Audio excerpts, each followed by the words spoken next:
अस्सलामुअलैकुम हजरात, मैं हूं रजा और आप देख रहे हैं रजाग्राफी अनस्क्रिप्टेड की सबसे बड़ी और ख़ास रिपोर्ट, अंतर्राष्ट्रीय प्राइम टाइम रिपोर्ट, जिसके अंदर पूरी दुनिया की तमाम बड़ी खबरें आसान और सिंपल भाषा में मैं आपको बताता हूं। सबसे बड़ी खबर यह है कि सऊदी अरब, इजराइल समेत 5 आइज़ वाला ग्रुप, उस 5 आइज़ में अमेरिका, तो अमेरिका को तो छोड़ दीजिए, बरतानिया, ऑस्ट्रेलिया, कनाडा, न्यूजीलैंड, ये तमाम देश, यूरोप के देश, सऊदी अरब भी और इजराइल भी सोच रहे हैं कि डोनाल्ड ट्रंप को जो हम इंटेलिजेंस शेयर करते हैं वो शेयर न करें। हजरात, ये सब इसलिए सोचा जा रहा है क्योंकि अमेरिका के राष्ट्रपति डोनाल्ड ट्रंप व्लादिमीर पुतिन के करीब हो रहे हैं, रशिया के करीब हो रहे हैं। तो रिपोर्ट ये है कि अब यूरोप के किसी भी देश को, हत्ता कि इजराइल को, ये ट्रंप की नीति पसंद नहीं आ रही है और उनको तकलीफ हो रही है कि भैया ये डोनाल्ड ट्रंप कुछ ज़्यादा ही करीब हो रहा है पुतिन के। तो ऐसा ना हो कि हमारी खुफिया जानकारियां और इंटेलिजेंस भी डोनाल्ड ट्रंप प्यार प्यार में पुतिन से शेयर कर दें।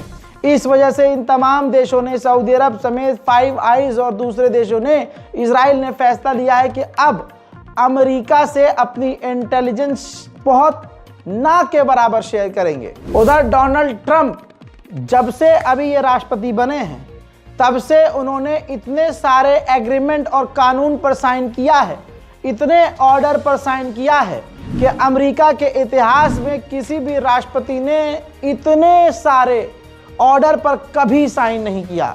तो ट्रंप ने रच दिया है इतिहास। उधर दोस्तों, डोनाल्ड ट्रंप ने यह भी जानकारी दी है कि उनके दोस्त प्राइम मिनिस्टर माउडी ने घुटने टेक दिए हैं। स्क्रीन पर रिपोर्ट, ताकि आण भक्तों के शर्मगाहों में थोड़ी सी शर्म पैदा हो। ये देखो, साफ साफ लिखा है, साफ साफ डोनाल्ड ट्रंप ने खुद बताया है कि भारत राजी हो गया है हमारे ऊपर से और टैक्स कम करने के लिए। हालांकि अमेरिका के प्रोडक्ट्स, हमारे प्रोडक्ट्स पर पहले से ही मोदी ने टैक्स कम कर दिया है। तो यानी ट्रंप ने ये जानकारी दी है कि 56 इंच की छाती ने, आण भक्तों के अब्बा ने, मिट्टी के शेर ने कह दिया है कि नमस्ते डोनाल्ड ट्रंप, अरे हम सारा टैरिफ हटा देंगे, बस हमें तुम खाने पे बुला लो। हजरात, यहाँ पर रुक जाइए। प्रूफ के साथ बोलकर जो मजा है इनकी लाल करने में, वो कहाँ है? देखिए, डोनाल्ड ट्रंप ने ये बात कही है ट्रंप के बारे में, मैं वो प्रूफ लगा रहा हूँ, सुनिए। Then you just go right down the line. India charges us massive tariffs, massive. You can't even sell anything into India. It's almost restrictive. It is restrictive. You know, we do very little business inside. They've agreed, by the way, they want to cut their tariffs way down now because somebody's finally exposing them. इसी के साथ south Korea और Taiwan पर Donald Trump ने इल्जाम लगाया कि America की चिप की टेक्नोलॉजी चुरा कर इन्होंने अपना काम बढ़ाया है, बिजनेस बढ़ाया है और खुद के क्षेत्र में डेवलपमेंट किया है। मतलब समझ रहे, तकनीक चुराई है। डोनाल्ड ट्रंप पूरी दुनिया में वर्ल्ड वॉर 3 अकेला इंसान छिड़वा कर मानेगा। अब 1908 में जो बॉर्डर की डील कनाडा और अमेरिका के बीच हुई थी, उस 1908 की डील को ट्रंप ने कहा है कनाडा से कि वो डील मैं दोबारा पढ़ना चाहूँगा, दोबारा उस पर सोचना चाहूँगा।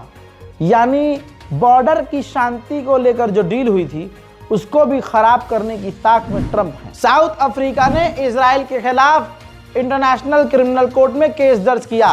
तो ट्रंप इसका बदला कुछ यूं ले रहे हैं कि अब कुछ देर पहले उन्होंने तमाम फंडिंग साउथ अफ्रीका के लिए रोक दी है। तमाम तरह की मदद जो साउथ अफ्रीका को अंतर्राष्ट्रीय लेवल पर देता था अमेरिका, वो बंद कर दिया है। उधर डोनाल्ड ट्रंप ने साफ कहा है कि जब तक मैं हूं, मेरी जब तक सरकार है, चीन ताइवान पर हमला नहीं करेगा। फ्रांस के राष्ट्रपति इमैनुअल मैक्रोन ने डोनाल्ड ट्रंप को सीधा आड़े हाथ लिया और कहा कि डोनाल्ड ट्रंप ने पूरी दुनिया के सिस्टम को बिगाड़ दिया है और पूरी दुनिया में ट्रेड वॉर छेड़ दिया है। उधर कनाडा के ऑफिशियल्स अब कह रहे हैं कि अमेरिका से जो हमें F-35 फाइटर जेट खरीदने थे करोड़ों डॉलर्स खर्च करके, अब हमें वो डील रद्द कर देनी चाहिए। अमेरिका से F-30 विमान नहीं लेना चाहिए। सच्चाई यह है कि डोनाल्ड ट्रंप अमेरिका को सबकी नज़रों में बुरा बना रहे हैं। अब डोनाल्ड ट्रंप ने जापान को आड़े हाथ लिया, कहा कि जापान और हमारे बीच न्यूक्लियर जो डील है और जो सिक्योरिटी डील है उसके मुताबिक अगर जापान पर कोई हमला करता है तो अमेरिका जापान को बचाएगा। लेकिन ये बात जापान पर लागू नहीं होती। लिखित एग्रीमेंट के मुताबिक अगर अमेरिका पर हमला होता है तो जापान अमेरिका की मदद नहीं करेगा, लेकिन अगर जापान पे हमला होता है तो अमेरिका को मदद करनी होगी। तो ये डील समझ में नहीं आती, लिहाजा इस डील को दोबारा रिव्यू में करूंगा। अमेरिका ने चाइना को झटका देने के लिए चाइना से जुड़े हुए समुद्री जहाज जो अमेरिका की तरफ आकर डॉक होते हैं यानी ठहरते हैं उन पर पाबंदी यानी टैक्स लगाया है। कह दिया है कि चाइना से ताल्लुकात रखने वाले समुद्री जहाज जो भी हमारे इलाके में आकर ठहरेंगे उनको मोटा पैसा हमें देना होगा। साथ ही अमेरिका ने अपने तमाम एलाइज को भी धमकी दी है कि आप भी ऐसा ही करो। चाइना से ताल्लुक, चाइना से लिंक्ड जो समुद्री जहाज और वेसल आपके इलाके में आए पूरा उनसे टैक्स वसूलो। उधर अमेरिका ने 3 अमेरिकी फौजियों को ही गिरफ्तार किया है, जिनका जो पहला देश था, जिनकी पैदाइश चीन की थी और चीनी नागरिक थे, लेकिन अमेरिकी सेना में वो सर्विस कर रहे थे। हजरात, रिपोर्ट के अनुसार 3 फौजी, अमेरिका के फौजी जिनका ताल्लुक चीन से है, ली तियान, राउ यू दुआन और जियान झाओ, ये तीनों अमेरिका ने गिरफ्तार कर लिए हैं। इन पर इल्ज़ाम यह है कि ये फौज में तो हमारी हैं, हमारी खुफिया जानकारियां ये चीन से शेयर कर रहे थे। उधर $248 मिलियन की डील रूस और भारत के बीच हो गई है, जिसमें जो टैंक होते हैं तोप, उसके इंजन रूस बनाकर भारत को देगा। उधर शी जिनपिंग के द्वारा, उनकी सरकार के द्वारा कहा गया है कि भारत के साथ रिश्ते अब पहले से बेहतर हुए हैं, हम आगे भी इसको बेहतर करेंगे, बल्कि हम तो ये चाहते हैं कि पूरी दुनिया में एलिफेंट और ड्रैगन यानी हाथी और ड्रैगन यानी चाइना और भारत एक साथ डांस करें यानी तरक्की करें। उधर भारत को एक बेहतरीन कामयाबी मिली। भारत के वैज्ञानिकों ने मिलकर ब्रह्मास्त्र हाइपरसोनिक मिसाइल बनाकर तैयार कर ली है, जिसकी स्पीड सुन लीजिए 12,144 किलोमीटर प्रति घंटा। उफ, 12,144 किलोमीटर प्रति घंटे की रफ्तार से मिसाइल, ये हाइपरसोनिक मिसाइल जिसका नाम ब्रह्मास्त्र है, भारत के पास अब मौजूद है। हजरात, भारत में 2 अलग अलग घटनाएं हुई। एक हरियाणा में एयरफोर्स का फाइटर जेट और एक बंगाल में ट्रांसपोर्ट प्लेन क्रैश हो गए। वजह नहीं आई है कि कैसे हुआ, लेकिन दोनों के पायलट सेफ हैं, लेकिन जो तैयारा है, जो फाइटर जेट एयर जहाज है, वो तबाह हो गया है। उधर भारत ने बांग्लादेश से फिर से कहा है कि हिंदू जो माइनॉरिटीज़ में वहाँ आपके यहाँ हैं, उन पर जो जुल्म हो रहे हैं, उन पर जुल्म ख़त्म करो, उन पर जुल्म बंद करो। लेकिन दोस्तों, वही माइनॉरिटीज़ जो भारत में हैं, उन मुसलमानों को रोज़ मोदी सरकार दबा रही है, मार रही है और मरवा रही है। अब सोचिए, जहाँ दूसरे देशों के माइनॉरिटीज़ की तकलीफ इनके छाती में हो रही है, वहीं संभल के अंदर सीओ जो ऑफिसर है वो बोलता है कि मुसलमान घर के अंदर रहें अगर उन्हें रंग और गुलाल पसंद नहीं है, और इतना दिल बड़ा रखें कि अगर मुंह पर रंग लग जाए तो उनका ईमान, उनका धर्म भ्रष्ट न हो। इस तरह की आड़ी टेढ़ी बात की जा रही है। हजरात, इतना ही नहीं, अल्पसंख्यक बहुत नजर आ रहे हैं। हजरात, फर्रुखाबाद यूपी में वहाँ के डीएम साहब ने मस्जिद के अंदर नमाज पढ़ने को बैन कर दिया और कहा कि अगर इस बैन को तोड़ा गया, हमारे आदेश का पालन नहीं किया और किसी ने नमाज पढ़ी तो उसको 1 करोड़ का जुर्माना लगेगा। डीएम साहब ने अपनी औकात से ज़्यादा बड़ा जो है चार्ज लगा दिया। शायद 2 नंबर से ज़्यादा वो कमा नहीं पा रहे हैं, रिश्वतखोरी कम पड़ रही है, लेकिन ऐसा इसलिए भी बयान दिया जाता है अधिकारियों के द्वारा ताकि उनको प्रमोशन मिले और योगी आदित्यनाथ का वो फेवरेट हो जाए। आपकी स्क्रीन पर गोदी मीडिया की एक रिपोर्ट है जिसके मुताबिक बड़ी बात है, गोदी मीडिया को भी यही दिखाना होता है। मामला कुछ यूँ है कि म्यूनिसिपल इंटर कॉलेज के अंदर एक मस्जिद बनी है। प्रिंसिपल ने खुद शिकायत की कि यहाँ पर नमाज पर रोक लगा दीजिए, जिसके बाद डीएम ने रोक लगा दी। बोर्ड परीक्षा के दौरान स्कूल के प्रिंसिपल ने परेशानी की शिकायत की कि यहाँ बच्चे पढ़ते हैं, डिस्टरबेंस होता है, तो नमाज बंद करवा दीजिए। जिसके बाद डीएम ने आदेश दिया कि अगर कोई इसके अंदर नमाज पढ़ेगा मस्जिद में तो 1 करोड़ का जुर्माना लगाएंगे। वहीं मस्जिद पक्ष ने डीएम कार्यालय में ज्ञापन सौंपकर कहा है कि जिस वक्त बच्चों की परीक्षाएं होंगी उस वक्त को छोड़कर दूसरे वक्तों में हमें नमाज और इबादत की उस मस्जिद में परमिशन दीजिए, या फिर आप हमें कम लोगों को परमिशन दीजिए कि 10-12 लोग 20 लोग वहां नमाज पढ़ सकें। आज भारत का ये हाल है, सुनिए। और बढ़ते अगली खबर की ओर। उत्तर प्रदेश के फर्रुखाबाद में एक खास मस्जिद में नमाज पढ़ने पर रोक लगा दी गई है। दरअसल एमआईसी स्कूल को हाई स्कूल इंटर बोर्ड परीक्षा का केंद्र बनाया गया है और यहां बोर्ड परीक्षा चल रही है, लेकिन परीक्षा के दौरान एमआईसी स्कूल के अंदर बनी मस्जिद में मुसलमान नमाज पढ़ते हैं। इसको लेकर कई शिकायतें मिली थी। शोर से छात्र और शिक्षक परेशान होते थे, लिहाजा स्कूल के अंदर नमाज पढ़ने पर रोक लगा दी गई है। और जिला अधिकारी आशुतोष कुमार द्विवेदी ने 2 टूक आदेश दिया कि अगर परीक्षा में कोई भी व्यवधान हुआ, कोई भी बाधा हुई तो 1 करोड़ रुपए का जुर्माना लगाया जाएगा। आज आपने जिलाधिकारी को एक ज्ञापन दिया, क्या मामला था? मामला सर ऐसा है, आजादी से पहले की एक मस्जिद म्यूनिसिपल इंटर कॉलेज में बनी हुई है। उसमें 5 टाइम की नमाज तरावी होती चली आ रही है, लेकिन वहाँ के प्रधानाचार्य जी ने 24 तारीख को बरवली अवगत कराया कि यहाँ स्ट्रांग रूम बन गया, नमाज नहीं हो सकती। तो इस संदर्भ में अच्छा परसों तरावी हुई भी पहली वहाँ पे, तो शहर कोतवाल आए, जब नमाज पढ़ के हम लोग निकले, बोले ऐसा करिए आप लोग डीएम साहब से 2 लाइन का एक आदेश ले आइए, मुझे कोई आपत्ति नहीं। तो उसी संदर्भ में आज हम लोग यहाँ मिले थे आगे डीएम साहब से। डीएम साहब ने ये कहा है, उनसे हम लोगों ने 21 लोगों की अनुमति मांगी है और ये कहा है कि संख्या आप निर्धारित करते हैं। बोले थोड़ा और कम कर लो, तो हमने सर संख्या आप बताते हैं, क्योंकि तरावी होती है 1 घंटे की, रात में कोई एग्जाम चलता नहीं किसी प्रकार का। परीक्षा का टाइम छोड़ के हमें अनुमति देने की हम लोगों ने गुजारिश करी है। डीएम साहब ने कहा ठीक है, मैं शाम तक अवगत करा दूंगा आपको। प्रधानाचार्य जी ये बता रहे थे कुछ दिन पहले कि ये कानो बाग छोटा सा चबूतरा बना हुआ था, उसके बाद में ये लोग वहाँ इकट्ठे होने लगे और नमाज वगैरह अदा करने लगे। प्रधानाचार्य जी और बात जो है ये कर रहे हैं वहाँ कि यार हमारे वहाँ माइनॉरिटी जो हैं हिंदू, उनकी रख। अबे तुम अपने गरीबान में तो झाँको। वहीं दोस्तों चाइना पहुँच सकते हैं बांग्लादेश के प्रधानमंत्री यूनुस। जी हाँ, 26 मार्च को बांग्लादेश के प्रधानमंत्री चाइना होंगे और इस दौरान बड़ी डील दोनों देशों के बीच हो सकती है। उधर जापान को नजर में रखकर चाइना ने एक खास तरह की मिसाइलें बनाई हैं।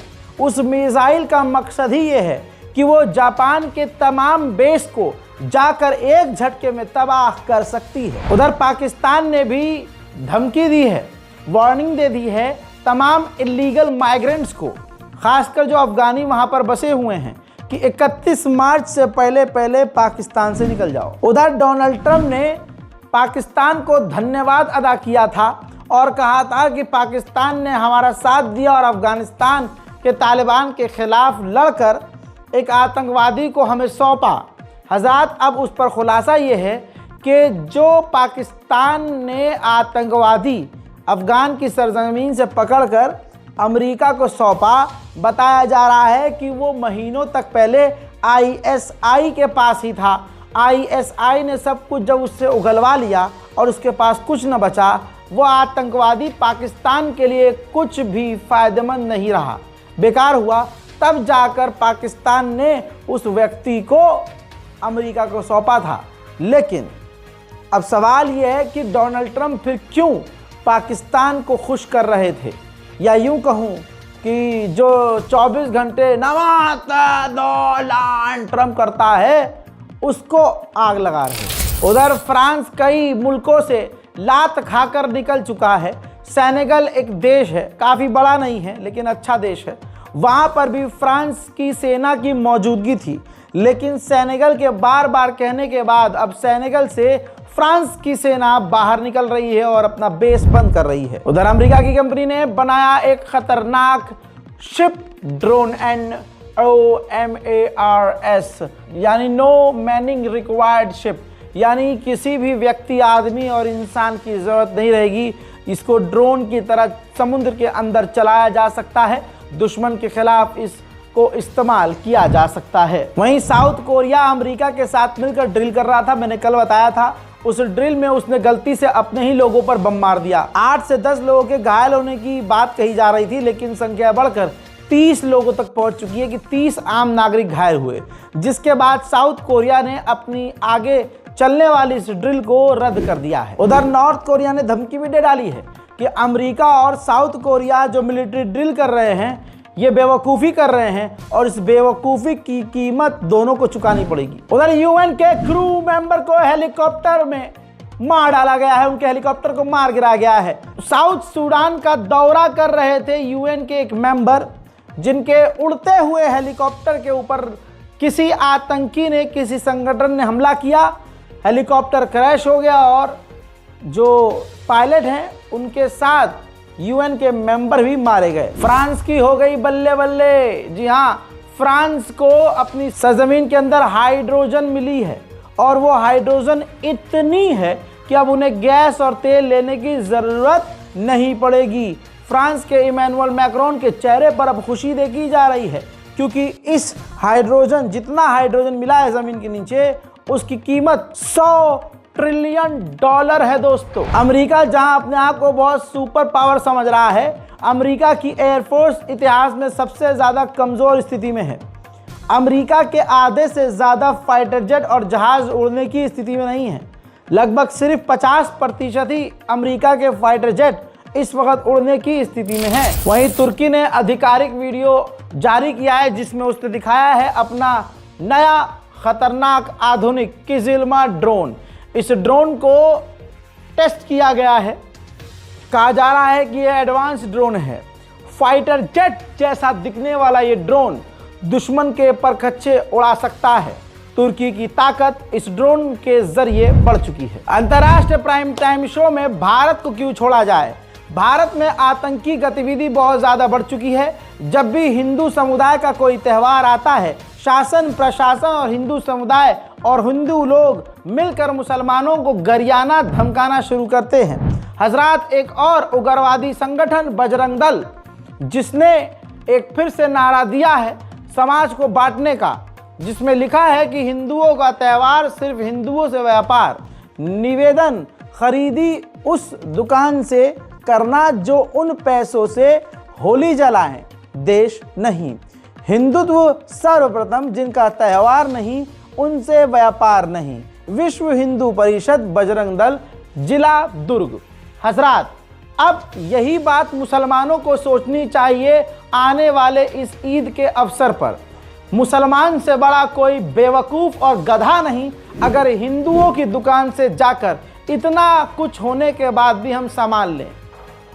ठीक है, अगर आपका दिल आ भी जाता है कि हमें इस दुकान पर सामान अच्छा मिल रहा है, तो अपने ईमान को मजबूत करने के लिए और इनका मुंह तोड़ जवाब देने के लिए बिना हाथ उठाए, बिना दिमाग चलाए, बस अपने दिल पर काबू कीजिए। और ऐसा कौन सा बवाल हो गया कि अगर इस दुकान पे मिल रहा है तो इसी दुकान पर मिलेगा? ढूंढने वाले को तो भैया सब कुछ मिल जाता है। हर इलाके में एक न एक मुसलमान की दुकान ज़रूर है। यही तो कौम को अपने लिए मेहनत करनी है। एक समुदाय हमें मारता है, हमें पीटता है, हमारे कत्ल का इल्ज़ाम हम पर लगाता है, फिर हमारा बाइकआउट भी करता है। हमारे मुसलमान भाइयों को ट्रेन के अंदर गोली मार दी जाती है। ट्रेन के अंदर मस्जिद के इमाम को, मौलाना को कुरान पढ़ने पर हिंदू आज बुरी तरह से पीट देता है, थप्पड़ पर थप्पड़ बजाता है। इसके बावजूद अगर मुसलमान हिंदुओं की ही दुकान पर जाकर सामान खरीद रहा है, तो मुसलमान से बड़ा बेवकूफ़ और गधा कोई नहीं है। इस पोस्टर को याद रखिएगा और टिट फॉर टैट वाली नीति अपनाइएगा। जैसा वो हमारे साथ कर रहे हैं, हम वैसा ही करेंगे। क्योंकि अब तक तो हम यही कहते आए ना, अरे यार अब वो हमारे साथ ऐसा कर रहे हैं, हम करेंगे तो उनमें हमें फ़र्क क्या रह जाएगा? ना, उन पे फ़र्क नहीं पड़ेगा।